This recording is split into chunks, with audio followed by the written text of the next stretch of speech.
Sports are everything. The thrill, the show, the pure adrenaline. We cheer till our throats give out, laugh, cry, and lose it when our teams go all in. But sometimes, in a split second, triumph turns to tragedy. Behind every new rule, every tougher helmet, there's a life lost.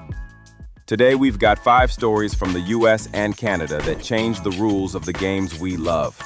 From a hockey player gliding on ice to a president who almost killed football. Buckle up, this is wild. American football is all about bone-crushing hits, huge athletes slamming into each other like human wrecking balls. But for years, nobody realized the cost.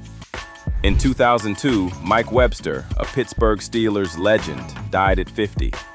Once a 4-time Super Bowl champ, he ended up homeless, losing his memory, his mind wrecked by CTE, a brain disease from repeated concussions. Doctors found it during his autopsy, and it rocked the NFL. More players came forward with similar stories, and the league couldn't ignore it. The NFL rolled out the concussion protocol, forcing doctors to check every head hit.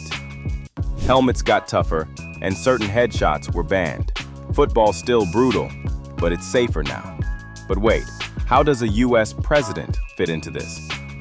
Stick around to find out how he nearly shut down football for good.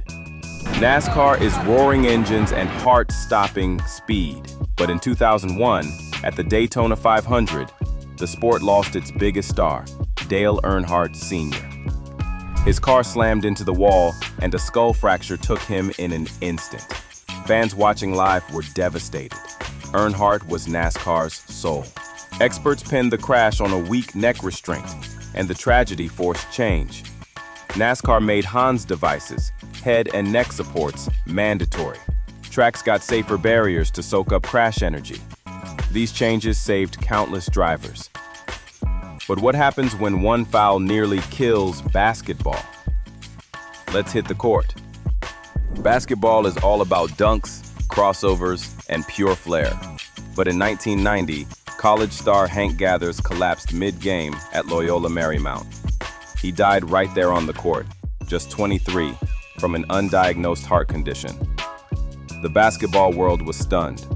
How could a young, fit player just drop? His death hit hard, especially after tests showed heart issues that could have been caught. The NCAA and NBA stepped up. Heart screenings became mandatory for college and pro players. Defibrillators and trained medics are now at every game. Basketball got safer. But hold up, what's a skate blade got to do with hockey? You'll see. Adam Johnson, a young player in a British league, took a skate blade to the neck during a game. Despite medics' efforts, he didn't make it. The horrific moment went viral, shaking fans and players across North America and beyond. It was a wake-up call. Hockey's risks weren't just about hits. Leagues, especially in Europe, made neck guards mandatory for many teams. The NHL started testing new protective gear. Johnson's death changed hockey's look.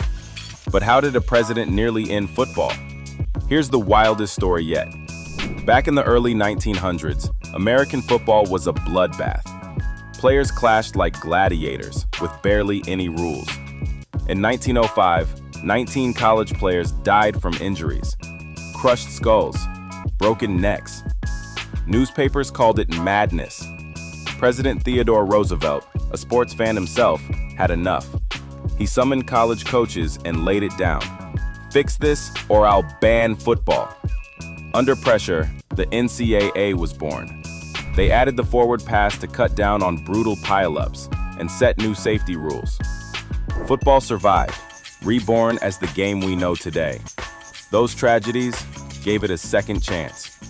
These 5 stories made the games we love in the US and Canada safer. From a broken brain to a president's ultimatum, every tragedy reshaped the rules. Which story hit you hardest?